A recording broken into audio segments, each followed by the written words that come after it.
right. Well, we're glad you all are here. My name is Kim Fryer, and I will be moderating today's presentation.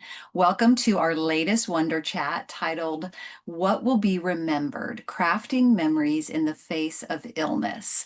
A few housekeeping items before we get started. If you are attending the live webinar, you will be able to ask questions to the presenters in the Q&A feature.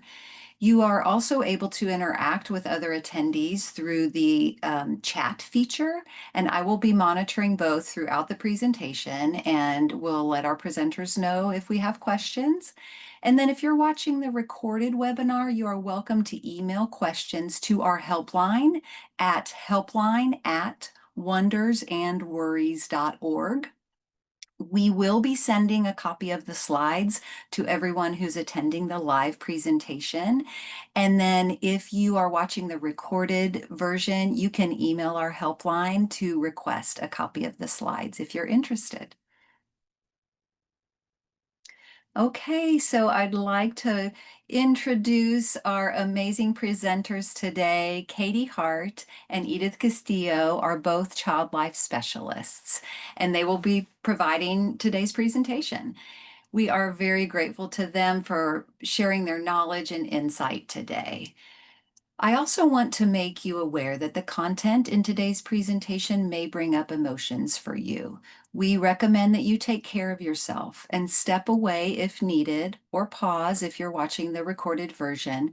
We encourage you to call our Wonders and Worries helpline at 844-WE-WONDER, which is 844-939-6633. If you would like to talk about any of the topics discussed in today's presentation, or if you would like individualized support for your family. We are glad you are tuning in today, and we welcome you. I will now hand it off to Katie and Edith. Awesome. Thanks, Kim, for the introduction. Hello, everyone. My name is Katie Hart, like Kim mentioned. And before I kind of dive into our topic for today of legacy and memory making, I did want to talk just a little bit about who we are here at Wonders and Worries in case this is your first time interacting with us.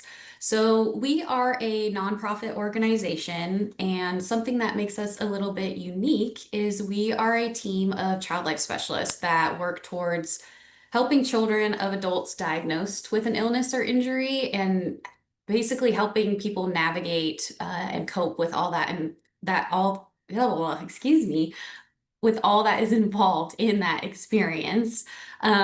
We are really excited to talk to you today and share a little bit more about what we do. So thank you for tuning in. For today's presentation, we are going to define what legacy building and memory making are. We are going to also describe the benefits of having honest and ongoing conversations with your children, as well as identify activities for various ages that can promote these meaningful memory making and legacy building within the family. So when Edith and I were getting together, we thought it was really important to talk about the definition of both legacy building and memory making. Oftentimes when we work with families and this concept of legacy, or how do we create these lasting memories, gets brought up, and families have started to look into this maybe on their own or talk to other people, both of these terms get brought up.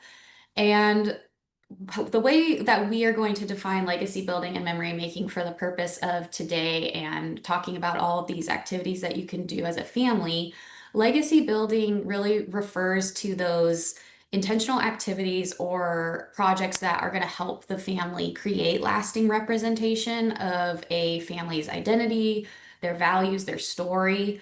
When I think of legacy, I think of thinking in terms of future oriented, so designed to last beyond one's lifetime. That's kind of the purpose of when we talk about legacy versus memory making.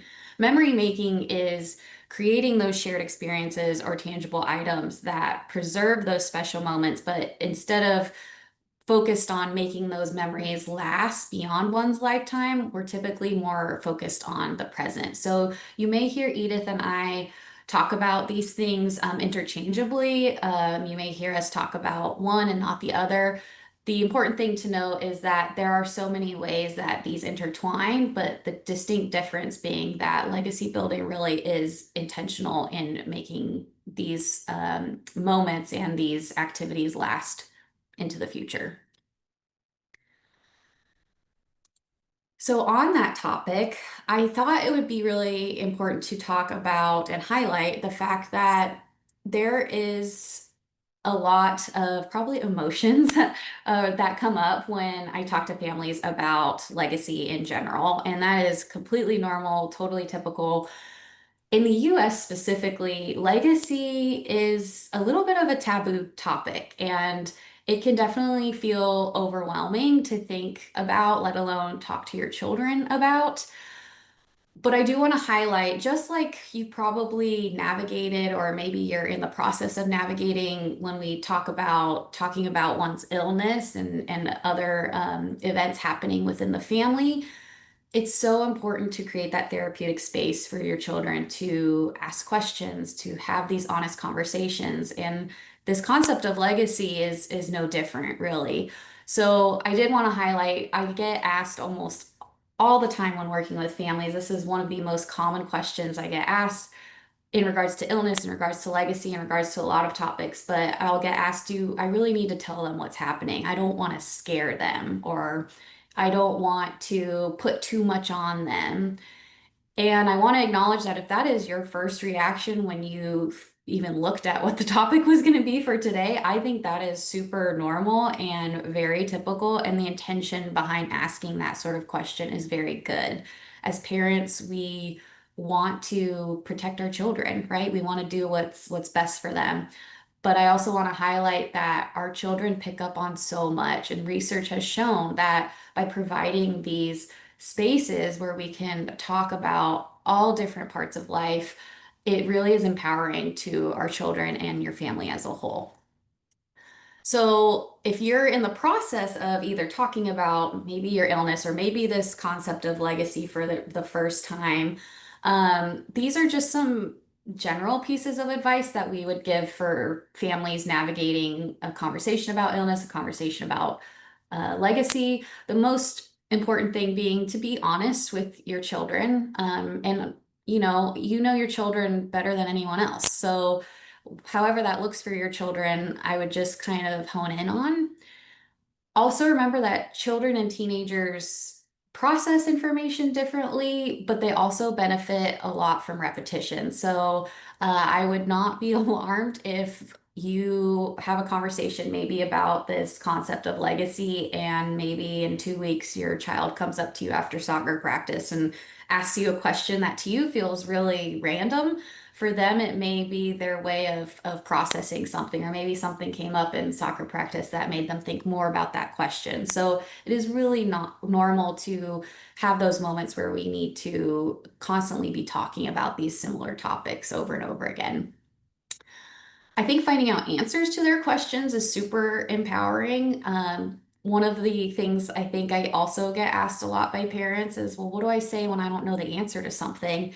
And again, we want to protect our children. We want to give them the most informed, best decisions, best answers, right, that we have. But the reality of life is oftentimes we may not know, right, the answers to everything. And that is okay. And that is very powerful for your children to see that you don't know something. I think it's even more powerful to show them the way in which you'll get to that answer. And this idea of legacy and memories is no different. I also think it's important when we talk about this concept of legacy and memory making to encourage them to ask their own questions. Maybe they have interactions at school or at dance practice or with friends or other family members that make them have questions that you may not even have thought of on your own. So providing that space is a great way to empower them to have some control too over the situation. So when we were looking at completing this presentation, one of the things that I really wanted to highlight is, well, what does the research say out there? Because I will tell you, from a child life standpoint, there is quite a bit, not an overly abundant amount, but there's quite a bit of research looking at the benefits of providing families with these legacy building activities and these moments. And the research shows that these activities may help improve specifically communication within the family. Families who participated in legacy building typically had opportunities to talk about their life values, to talk more about maybe the illness in question, and just legacy overall. And I think it's important to note whether you are someone who is newly diagnosed or maybe you're dealing with a chronic illness. Um, this concept of legacy is something that we can talk about and bring up early on, or later. It'll kind of be dependent on your family and the culture of your family. Some of the research stated that children reported a benefit in expressing their feelings and also feeling much more connected via the legacy making process. And then something that I wanted to highlight specifically that you'll probably hear us talk about throughout all of today's presentation is your family is unique. So all of these ideas should be individualized to you and your family. And oftentimes, these type of activities are going to be influenced by things like communication. Are you and your child ones that like to know everything about anything? Is your child maybe a little bit more quiet with information or more quiet in regards to their preferences during an activity? What's the timing of this? Would you like to do something, coming up with the holidays? Is this something you would want to kind of create as time goes on? And then creativity referring to how unique do you want to make the activity tailored to you and your family. If you're like me and someone that the idea of having glitter in my house would make me just have heart palpitations, I would maybe pick an activity that did not involve glitter, things like that, right? And you'll know more kind of what those individual preferences and things will be as we navigate through the rest of today's presentation. So just keep these things in mind.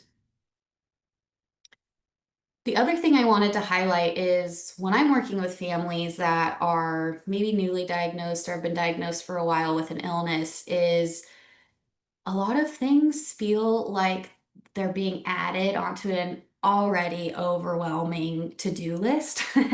So we wanted to make sure that you knew that memory making is something that can be done every day. You may already be doing a lot of these things or thinking about these things. And what I don't want to happen is at the end of today's presentation, you go home and think, oh my goodness, I have to go on Amazon and order, 5,000 different things to do all of these different activities. That's not the point. And if you like to do these sorts of art activities and those types of things, by all means, please, do them at your own pace. But I also want to acknowledge that there's a lot of power in the everyday, and we do a lot of memory making that is instilled in our children every day. So I just kind of wanted to highlight some things that have come up with our team, as well as the families we work with that have been really helpful when navigating illness and thinking about how do I make these ideas of memory making approachable. One of the things that recently came up in a team call, and I want to say Kim was even the one to maybe talk about this, was this idea of memory notes. So the notes are something that you can quickly maybe write on your children's artwork that comes home from school. The idea being that, you don't necessarily have to write like a whole page novel on the back of your child's artwork when they come home, but typically at school, right, especially around the holidays, we're getting a lot of things that the children are completing, but just putting something easy down about like maybe how you feel, or I am so proud of the way in which you did this week, like something that will kind of stick a memory to that moment in time. That would be something fairly doable to create. The stirring up memories in the kitchen and beyond is this concept that oftentimes when we are at the end of our day, like dinner time and all around the kitchen making something, maybe that's a moment in time that every once in a while you can involve your children in. Maybe it's making a recipe that your mom used to make with you, or maybe it's something that's, if you're not in the kitchen as much, which is totally fine, maybe it's something that you're already doing, like picking your children up from soccer practice. Maybe you played soccer and can kind of talk about the fact that you both are goalies. Something that, again, is going to be you're already doing in your day to day. You're just more intentional about kind of making that memory stick with your child. This concept of snapshots in time got brought up in regards to originally thinking about there are apps that you can use on your phone that will do like a second a day or a picture a week or that type of thing. I also thought it would be interesting, though, for a spin on this, to capture your family in time, maybe through each other's eyes. So maybe, again, you would have to make this work for how this will work for your family, but maybe it's a day in the life through your perspective, and you're taking random, you know, um, pictures throughout the day. Maybe this is your children and their perspective of your family throughout the year or the month, something that you can kind of collect and over time see through your perspective as a family, who you are and what makes you unique.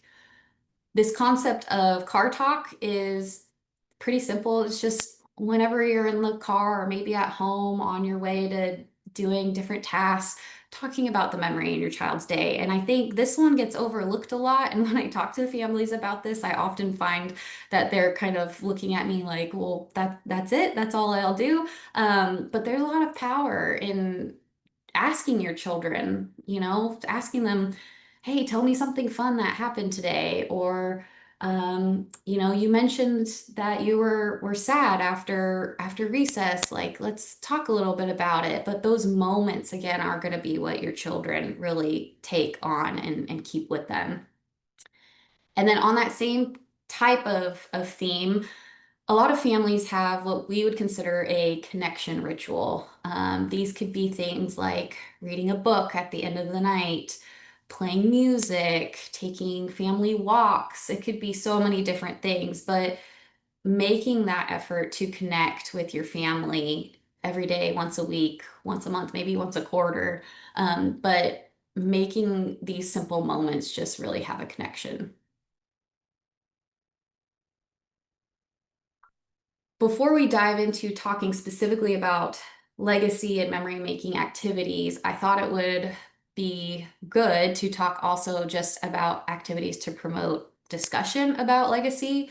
Um, Specifically because when we discussed earlier, this idea of legacy can be an overwhelming idea, but we're hoping that these type of activities will help you feel like they're a little bit more approachable with your children. So the first one I'm going to highlight, you may have heard about our Wonders and Worries in Jar. This is something that we do for families for various life circumstances, but I like the idea of taking this activity and modifying it to help you maybe have that conversation about legacy and memory making.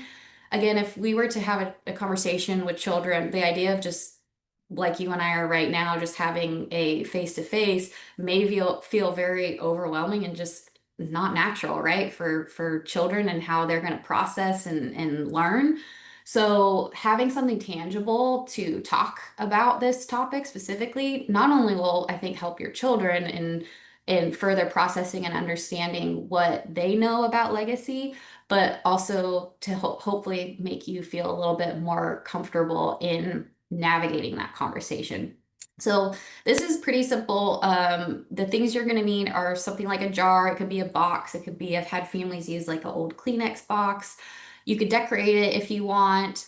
And then you'll need pieces of paper. I've had families use Post-its. You can have, ripped up note paper, something that they can write out questions or worries about in regards to, this could be about your illness itself. It could be about, this idea of legacy.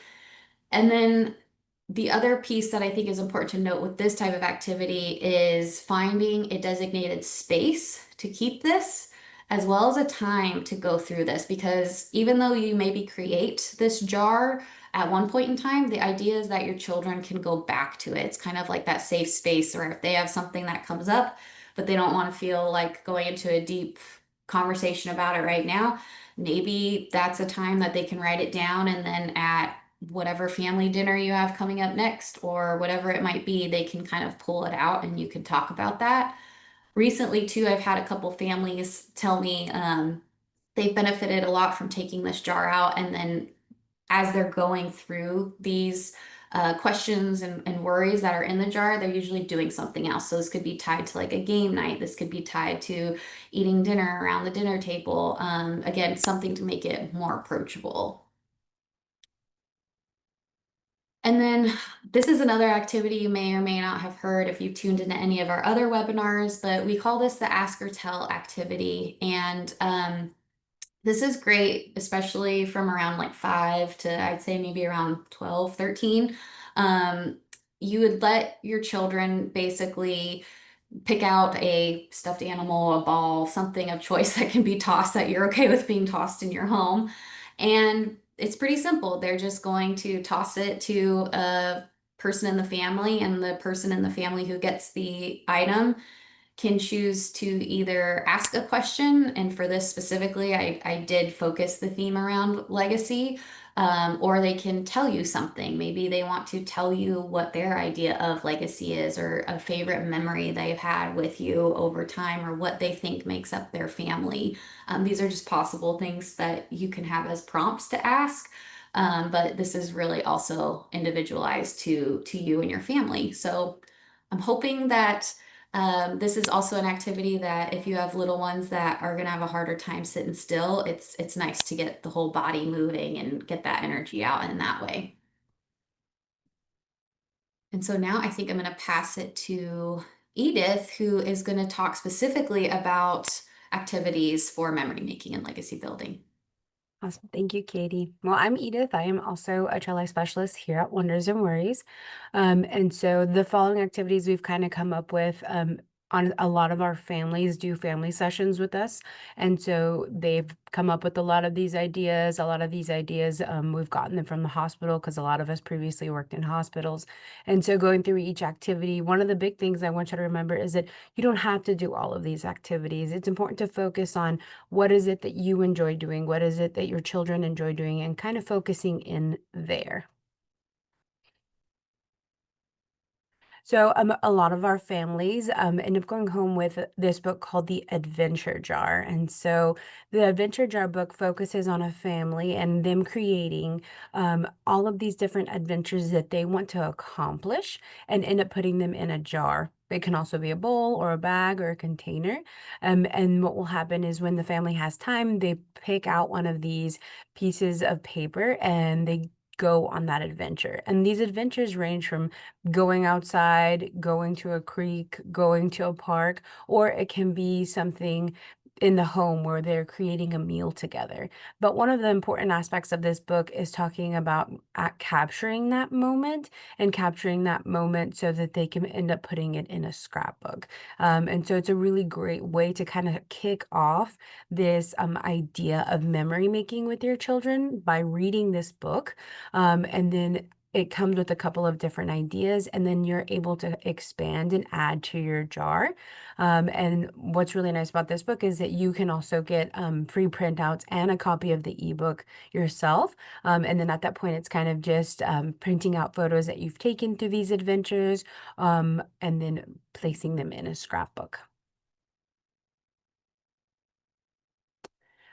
Our memory box kind of builds off the adventure jar, and so I kind of broke it down into different ways because we can make this a very simple activity with your children. Maybe it can be a very small box you can easily get at like Michael's, Walmart, or Hobby Lobby, and it could be dedicated to one memory. So if you know you're having, we're going to the zoo next Saturday, let's make a little box and kind of keep souvenirs from the zoo. Your child can decorate that box box based off of animals, and then they can place in their box maybe a ticket, maybe a trinket that they got, something that was special to them that day, and now they always have this box to remember that one specific day.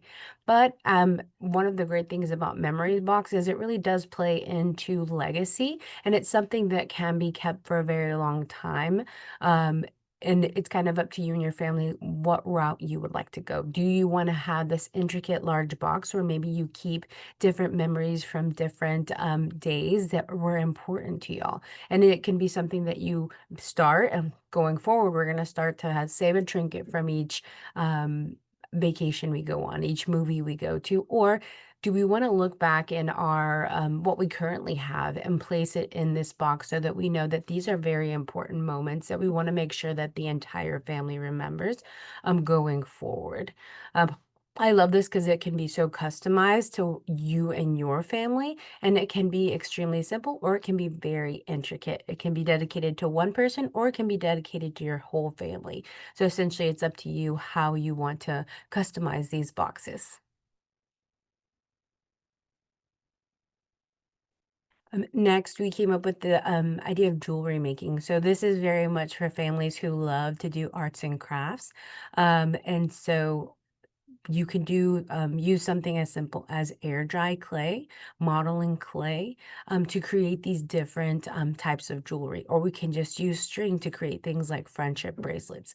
One of the important things about jewelry making is that you're picking things that you and your family love. You're picking your favorite colors, you're picking your favorite shapes, and you're creating something together. So jewelry making really fosters this idea of collaboration together. Like, do we want to make all of our necklaces look the same, but maybe a different color? Or do we each want to have our own unique piece that kind of ties in a little bit together? One of the things I like a lot about bracelets is that you can really tie in these different memories based on the beads that you use. Like this specific bead is going to remind me of a day dad and I cooked together, or this specific color is dad's favorite color. So let me choose this for one of my strings. And so it really allows for storytelling, collaboration, and just creativity in general.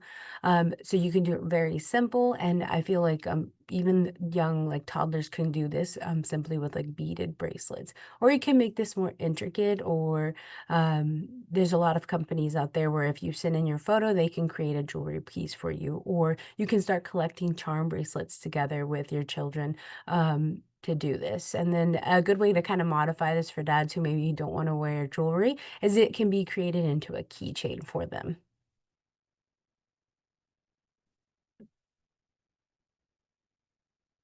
Next, we have handprint and thumbprint activities. I really like this because you can be as creative as you want, or if you feel like you maybe don't have that extreme creativity, you can easily find a lot of free resources online that have a template that's already created, and you're just placing in either your handprints or your thumbprints.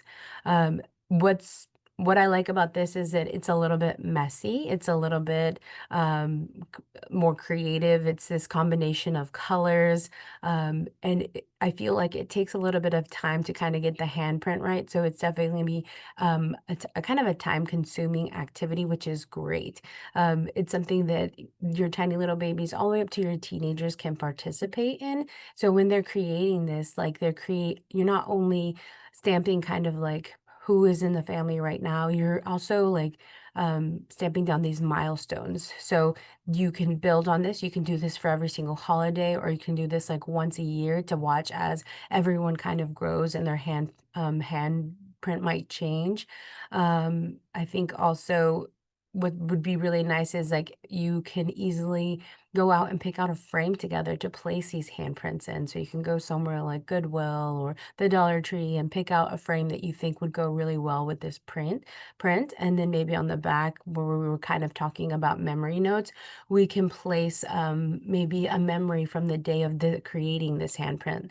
What was something silly that happened? What was something fun that happened?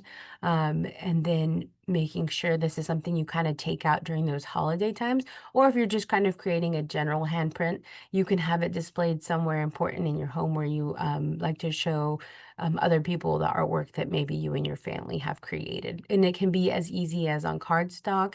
You can use construction paper. You have a variety of ways to create this without having to make it too expensive or anything.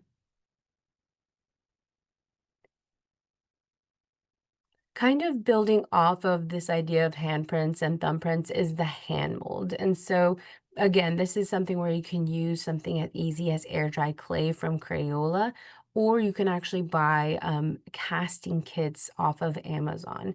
And so, different families have different comfortabilities. I think it's easier to do the air dry clay. You kind of just roll it out, and then you're able to do the impressions on the air dry clay of hands or feet or thumbprints.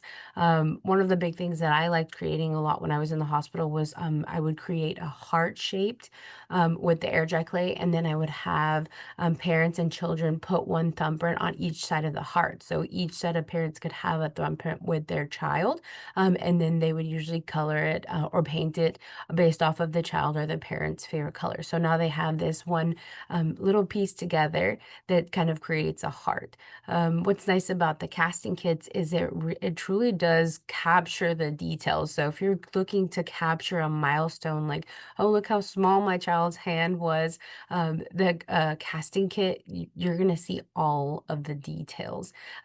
The hand molds, they truly are long lasting, especially if you let them dry for a couple of days, and then paint over them and maybe place polyurethane or something similar to help it last very long. So this hand molds are really a great legacy building item because it's easily something that will last a very long time. You can display it somewhere public in your home, or it can be something that's very personal to you, keeping it at your bedside or your child keeping it in their room.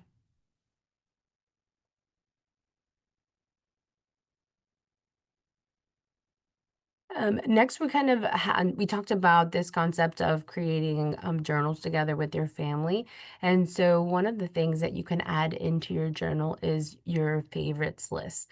What's really nice about favorites list is you're sitting down with your child to actually talk about what you truly like, what they truly like, and really getting to know who you each are. Obviously, this is something, you're a family every single day, but sometimes we don't explicitly say like, oh, my favorite color is purple. So this is a time to really say those things out loud so that your child truly knows who you are. You're creating this personal connection with them. Maybe you're learning new things about them. And you're creating these moments where like, oh, maybe we have a lot more similarities than we thought. I think this works really well with teenagers, especially. We're kind of creating this moment where like let's actually sit down and actually talk to each other and actually get to know each other, because sometimes those moments kind of just pass us by.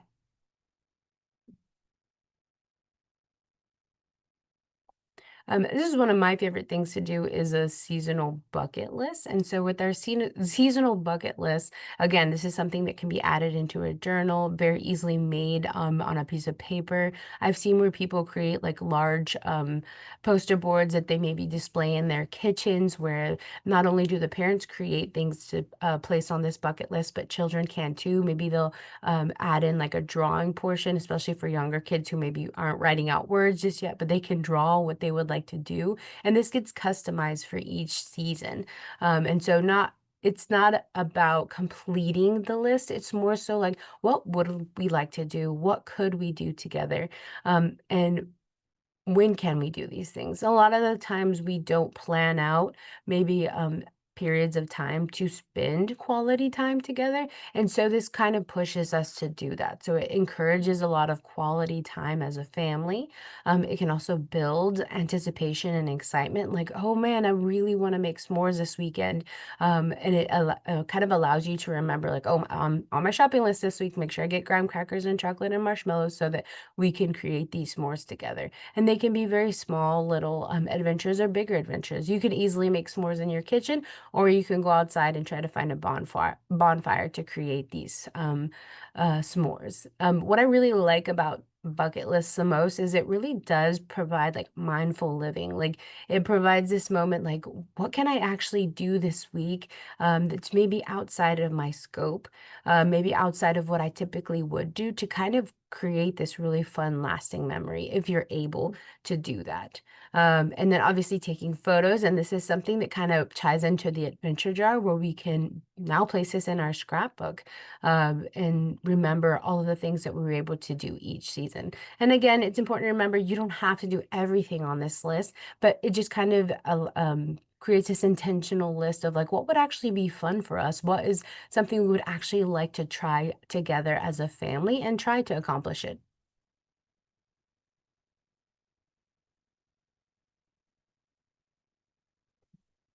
One of the big things that we wanted to talk about is the holidays, because during the holidays, obviously, that's I think when we really come together and like we really want to build memories.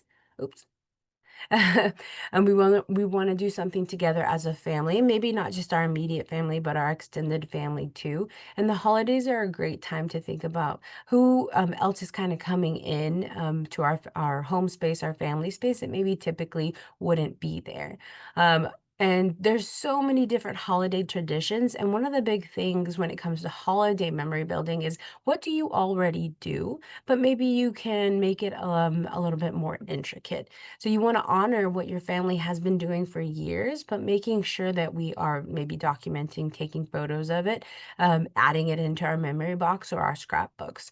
But one of the big things I thought about when it came to holidays is cooking. Sometimes parents really take on that cooking role and the kids aren't included, but this is the perfect time to start including them if they're old enough to help you with actually cooking, maybe the sides for your holiday, or maybe helping with writing down the actual recipe. Because sometimes some parents have these recipes that they kind of created on, they've gotten from their families, but they're not written down anywhere. So now we can write down these recipes, place them in a cookbook.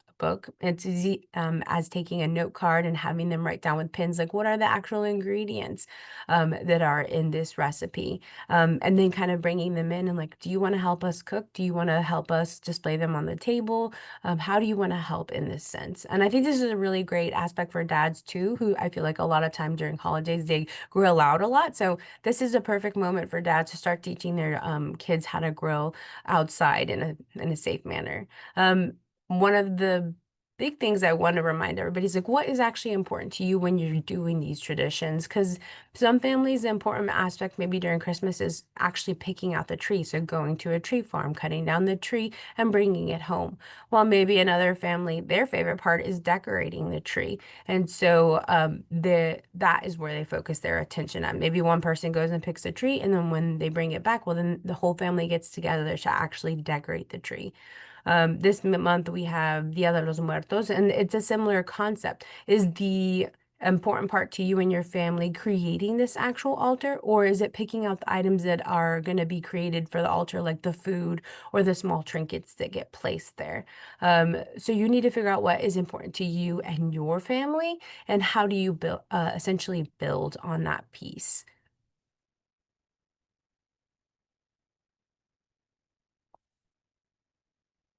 So now that we have all of these amazing adventures that you and your family are going to do, going to create, we can create something like a memory fidget with our children. And what's great about a memory fidget is that it's a representation of the memories that you've created. So essentially, this is it's going to be a pipe cleaner that's wrapped around a tongue depressor, and then you're adding in specific beads that you and your children have picked out that represent a specific memory. So maybe y'all went to the beach, and so your child is going to pick out like a nice blue bead to place on their memory fidget. Maybe y'all learned how to cook, took a cooking class together. So they're going to pick this orange bead to represent cooking, and now they've placed it on there. And so each bead represents a specific meaning, and it's something that they can carry around with them. So if they're feeling a little nervous or anxious and they need to move their fingers, they need to move their body a little bit, they're able to use this memory fidget. And at the same time, they're through this sensory experience, they're recalling memories that they've created together with you. And so we've created all these memories. And this is a great way to kind of encapsulate it and then come back and reflect on it. And it's easy to carry around.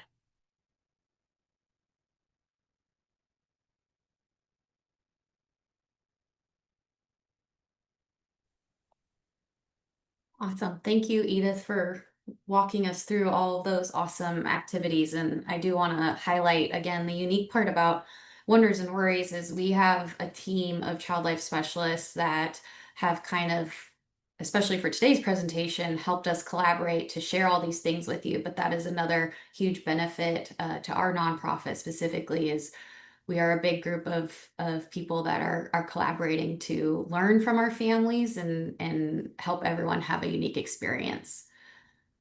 So I did want to take a little bit of time here to highlight some activities and resources around books because uh, children, oftentimes, this is going to be a very common activity that we have, and there are usually resources that we can share. But books are wonderful as a concept to complete as a family because we can really start at any age and kind of modify depending on the books that we choose and go through. So, the first book that I wanted to talk about um, is this Badger's Parting Gifts. And you may or may not have been familiar with the with this children's book. I'd probably say this is more for younger children, like maybe around 3 to 8 years old. This is a really sweet story, honestly, helping children understand and cope with the death of a loved one. But for the purpose of talking about legacy, what we love about this book is Badger shows how the memories and the gifts that he left behind can bring comfort. Um, and so the story does a really great job of showing the connection that Badger had with each of his friends. And so the whole point of the story, or the focus I would read if I was reading this with my children, would be to focus on how these memories that each of his friends carries on and lives on through things that they did together and that he taught them which I think is really wonderful. There is a YouTube reading. There's not always a YouTube reading of these books, but I did find one. So if that is something that you're interested in as well, they have that available. Another fun book for more probably younger children. I could even see this actually being modified though, like maybe not necessarily the entire book, but the idea for more like preteen age too, is this memory string book. And this book is a really sweet bereavement story about the daughter connecting with her deceased mom through memories that they had shared that she collected on a string that had different buttons and beads and things like that. So I thought it would be great that you could actually do this activity, whether you read the book or not with your children at the same time.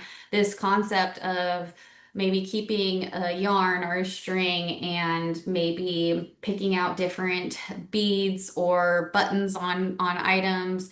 I could even think of a few weeks ago, I had one of my favorite shirts actually that I used to go every Christmas in, like when I was a little bit younger. I still had kept the shirt, but one of the buttons fell off. And actually, when we were creating this, I was like, well, this would be kind of cool just to keep, whether I put it on a string or do something with it. That was a piece of clothing that we did a lot of traditions with my family. So the button itself kind of represented, right, that memory I have with my family. It's the same like type of idea.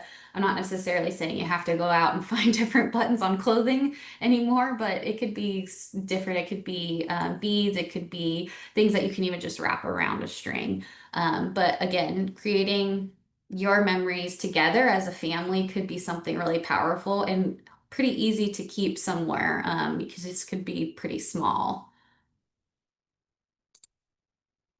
Another wonderful way, I think, to continue to share memories, especially when I have families that are concerned about maybe you're about ready to go or your partner's about ready to go into the hospital for an extended amount of time, but your child is really into this connection ritual every night of reading a storybook with you.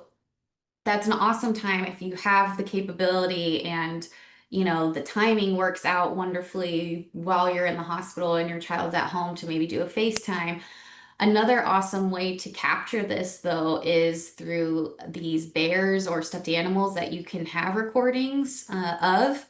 And so we can have your child pick out maybe their favorite book lately that they've been reading with you. And you can read the book in your own voice, record it through that stuffed animal. And then every night that could still be the ritual that your child has. I also like this, even if I have families that are going on work trips, things that will help them keep that connection with their child. And then I've had some families even tell me that the way in which for example, if it's a mom reading one story and a dad reading another story, they talk about the different inflection voices of different characters and things like that. This could be just kind of a fun way to create that memory as a family, and something too that later on we can pass down to potentially even their children. This is also really easy to modify if you have like a phone that has a app that you can record something on, or maybe it's like instead of a book, it's like a playlist of short stories or something that you can find on Spotify or something like that. That would be pretty easy as well.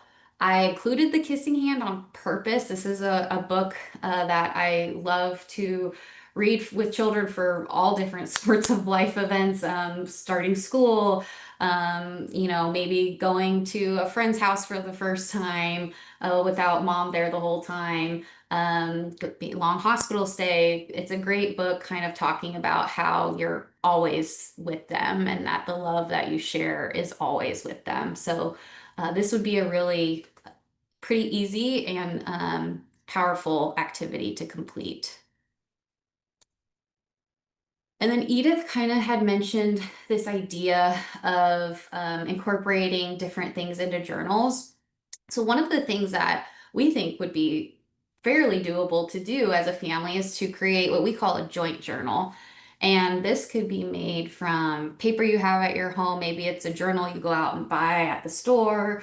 You can create one on Canva. There are some I'm sure that you can buy online. But this is an amazing activity to capture your family in time. So, kind of the same idea of the favorites list, but this could be geared more with some prompts that would create discussion, but also would capture your family in time. And so, some prompts that you could work through as a family would be things like, what is one of the happiest moments in your life? And so maybe I write my answer in purple, and my daughter writes her answer in green, and my husband writes it in orange. And you kind of follow these prompts in a similar way. Um, you could also ask something like, tell me about a time you felt proud. That may not be something that a lot of families just naturally talk about. So you could write it out and kind of go over it as a family. One of the questions I love is, if you could be any age at all, what age would you be and why? I found most of the younger children always want to be older, and most of those of us who are older always choose to usually be a little younger. But it would just be kind of funny to see what your family comes up with, and maybe their reasons why. Maybe you have similar answers. And then another prompt that's always fun, especially with younger children, is, if you could have a superpower, what would it be? And that question in particular, you may be surprised to hear their responses from. It oftentimes leads into a whole other conversation about how they're feeling, just about what's going on lately. I had one little boy in particular that I always think about when I had a family complete this type of activity, and his answer was he wanted to be super fast. And when his parents kind of delved in a little bit deeper, he talked about that if he was super fast, he could help them with everything in the house so that they could have more time together. And I don't think that was on anyone's mind. And it gave a lot of insight, right, to how instead of doing chores and things like that, like them focusing on trying to keep the house, clean and everything, he just wanted more time. So you may be surprised what your journal finds for you. And then finally, we wanted to provide just some other recommendations. We have gone over a little bit about what this concept of legacy and memory making can look like, but there are so many ideas out there, and these are just two books that we would recommend for parents. This Memory Making Mom by Jessica Smart encourages moms to build meaningful family traditions that create lasting memories and strong sense of identity for their children. The second recommendation we have here is called The Art of Making Memories. And this is an interesting book. The author refers to herself as what we would call a happiness researcher. And I think she's based out of Denmark, if I'm remembering that correctly. But in her book, she says at the Happiness Research Institute, which is a think tank dedicated to well-being, happiness, and quality of life. They explore the causes of happiness and work towards improving the quality of life of people across the world. So that's really the focus of this book is how do we capture this art of making memories to improve this quality of life? And something our team found interesting was she starts the book with a quote from Winnie the Pooh, which I thought I would share because I think it's relevant for today's presentation. But according to Winnie the Pooh, you don't know you're making memories, you just know you're having fun. And I think that's something too to think of and take home when you're thinking of these moments in time with your children is you may be putting a lot of effort into trying to make these memories and these moments for your children. Your children in the moment just know they're having fun until years later they look back and just think of all of these memories that they share with you. And so I do think that's an important piece too to keep with you as we're talking about this concept today.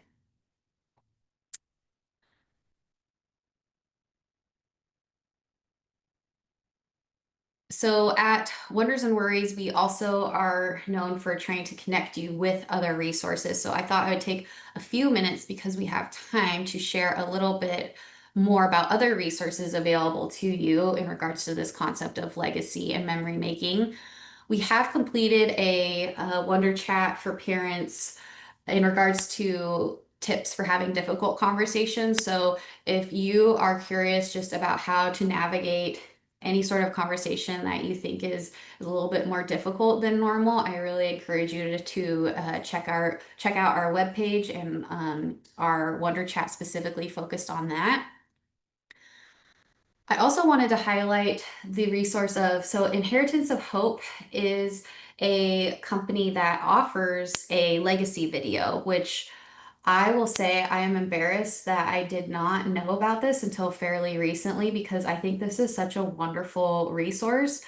This is the concept of the legacy video is they connect you with a coach basically who will help you create a video of your family. And this could kind of be up to your creative outlet of how creative you want to be in regards to what your video is, what's included.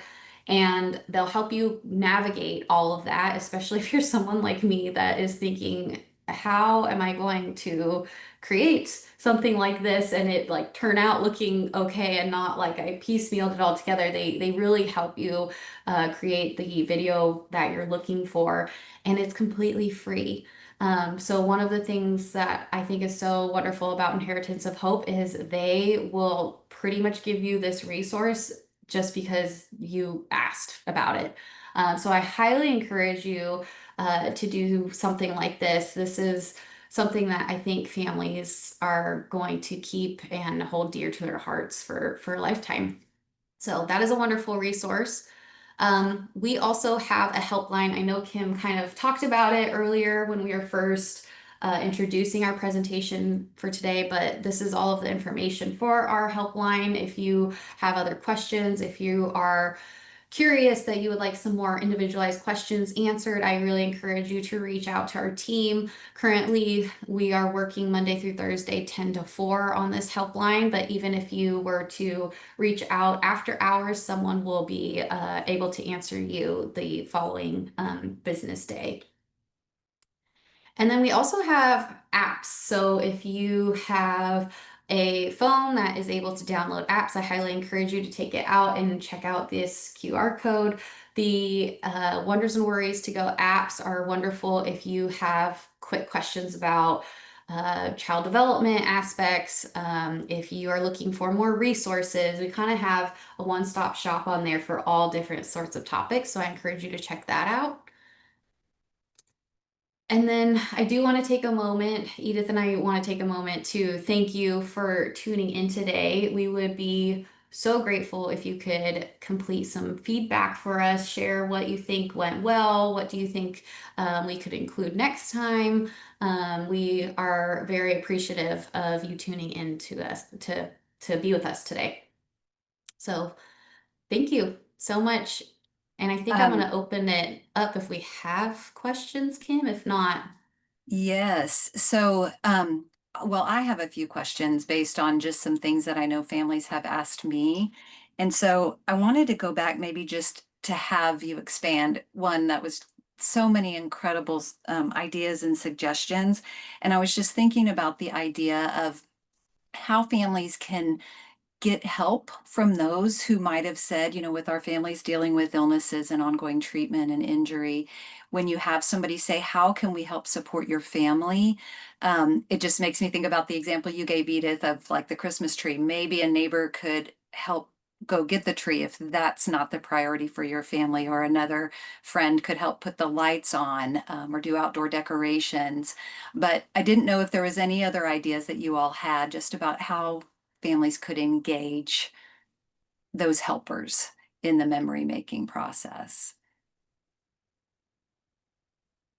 yeah, I think I first too want to acknowledge I think sometimes asking for help is a really hard thing for most people to do. When I'm working with families, it seems to be like that is one of the things, like we all know that we have friends and family who've offered it, but then to use the help sometimes is a little hard. So my first piece of advice with all of that would be to give yourself grace, especially in the midst of treatment, in the midst of navigating something new or a change or whatever is going on.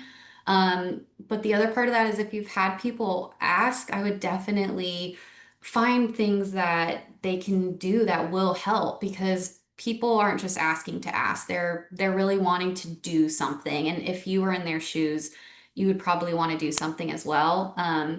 Something else that came to mind in regards to having people help would be, for example, I think early on I mentioned the snapshots in time. That would be a great way to have maybe your teachers help by, taking a picture like once a month of your child at recess, or your family friend that can help you take your child to soccer practice once a week, or something like that. Something simple that for them, I think is going to mean a lot. And then for you will really be helpful, but it'll be kind of unique to what you have going on. I had a conversation with a mom recently about this because I feel like a lot of times when I'm talking to parents, they feel like, yes, everyone says that they can help, but then no one kind of like just steps up. And when having this conversation with this specific mom, she let people know, like, hey, every Wednesday from 3 p.m. to 5 p.m., my home is open. Please come visit me. And she kind of created that invitation and gave a specific day and a specific time. And she says for her that that has worked really well, and making sure people know, like, I am open to help. I am open to visitors. And I think that's a really great way to connect with your community, with your support people, to let them know, like, these are the specific days that I am open to having someone over. And I think that in creating that creation, you're more likely to maybe ask help if they're coming to you. And those people are showing that they are there to support you, then it's a little bit easier to be like, do you mind helping me with this task? I feel like, because when we don't have that, like, I guess, in-person support, it's a lot harder to ask for help from others. Oh my gosh, those are incredible suggestions. And the last one I'll just add, because it just made me think of this from this presentation, you could send, a picture, or you'll get the slides. And if you're watching, you can pause and take a picture of an activity that you'd really like to do as a family, and just ask if somebody could help gather the materials for your family. Before we wrap up, Katie, do you mind going back one slide just in case people haven't had a Yes. chance to scan the QR code? We love to get your feedback, so please take a moment to do that. If you're watching the recording, you can pause here and do that as well. And I don't see any other questions, but just really want to thank you both. I've learned so much, and I'm really excited about jumping in and adding some memory making and new legacy building activities for my family. Thank you so much. Thank you.